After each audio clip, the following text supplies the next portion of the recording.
नमस्कार, राधे राधे, जय श्री कृष्णा। आज हम लेकर आए हैं देवी राधा रानी की सच्ची कहानी। जानिए कैसे खुद राधा रानी चल कर आई एक सेठ की बेटी बनकर। देवी राधा रानी की सच्ची कहानी कुछ इस प्रकार है दोस्तों, कि इस कहानी में हम बात करेंगे कि किस तरह जब हम सच्चे मन से भगवान को पुकारते हैं तो वो दौड़े चले आते हैं और हमारी पुकार जरूर सुनते हैं। भगवान को भी अपने एक सच्चे भक्तों की उतनी ही ज़रूरत होती है जितनी हमें भगवान की। तो आज मैं आपको बताऊंगी कि अगर आपके जीवन में किसी चीज़ का अभाव है तो उसकी जगह भगवान का भाव प्रकट करके आप जीवन से उसकी कमी दूर कर सकते हैं और आपकी परेशानी बहुत जल्दी माफ़ हो जाएगी। तो दोस्तों, आज हम बात करते हैं कि किस तरह बरसाना गांव में एक सेठ की पुत्री बनकर खुद राधा रानी आईं। दोस्तों, एक बार की बात है, बरसाना गांव में एक सेठ रहता था जो बहुत धनी था। उसके 3 पुत्र थे, परंतु उसकी कोई पुत्री नहीं थी। कुछ समय पश्चात उसकी पत्नी का देहांत हो गया और सभी पुत्रों की शादी हो गई। सभी पुत्र अपने अपने कार्य में व्यस्त रहने लगे। अपने बच्चों में अपने पत्नी के साथ सेठ के दिल की बात सुनने वाला कोई नहीं था। सेठ को शुरू से ही इस बात का बहुत दुख था कि उसकी कोई पुत्री नहीं है, लेकिन अब उसकी पत्नी की मृत्यु के बाद उसको ये दुख और सताने लगा और इस बात को लेकर परेशान रहने लगा कि कोई उसकी पुत्री नहीं है। एक दिन एक महान पंडित उसके घर पर आए और उसे दुखी देखकर उसने पूछा कि तुम्हें किस बात की परेशानी है, तुम क्यों दुखी हो। तो उसने अपना दुख का कारण पंडित जी को बताया कि मेरी कोई पुत्री नहीं है, इस वजह से मुझे अपने जीवन में ये अभाव रहता है कि मेरी कोई पुत्री क्यों नहीं है।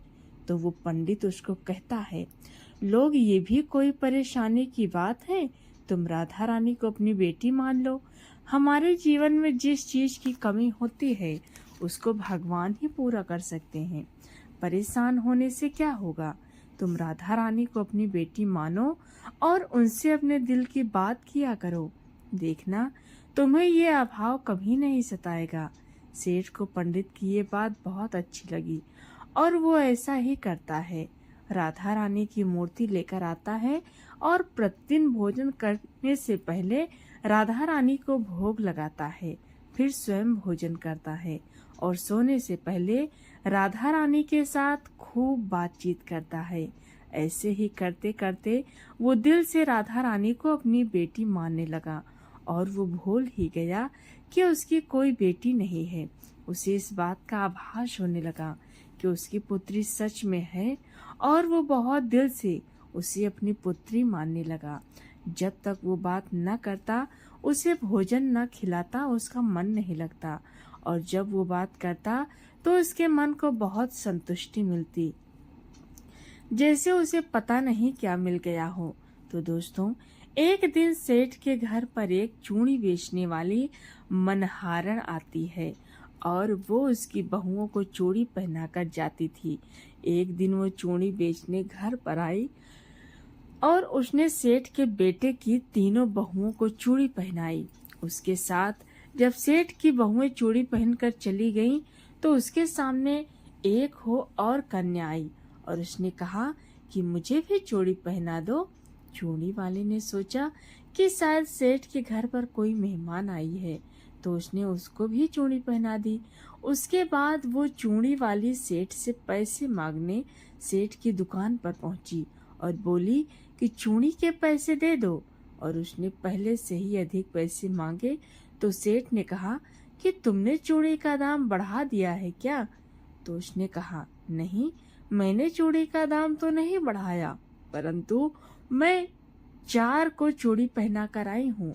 उसने कहा, मेरे घर पर तो 3 ही बहुएं हैं। तो उसने कहा, नहीं, मैंने 4 को चूड़ी पहनाई है।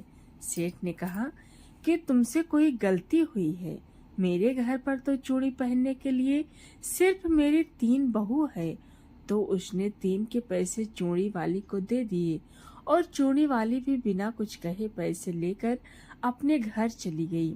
रात को सेठ घर आया और हमेशा की तरह राधा रानी को भोग लगाकर और खूब सारी बातें करके सो गया।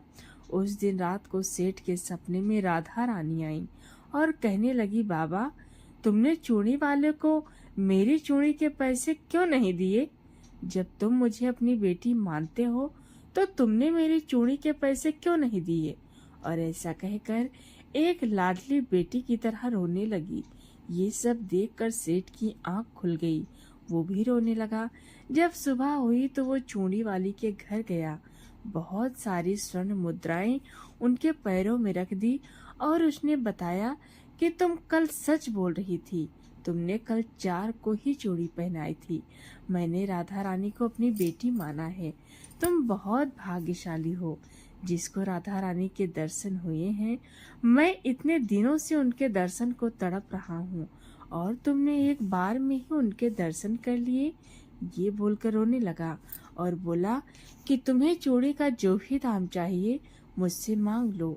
ये सुनकर मनहारण की आंखों में भी आंसू आ गए और उसने मन में सोचा, जब मुझे खुद राधा रानी के ही दर्शन हो गए तो इससे ज्यादा मुझे और क्या चाहिए।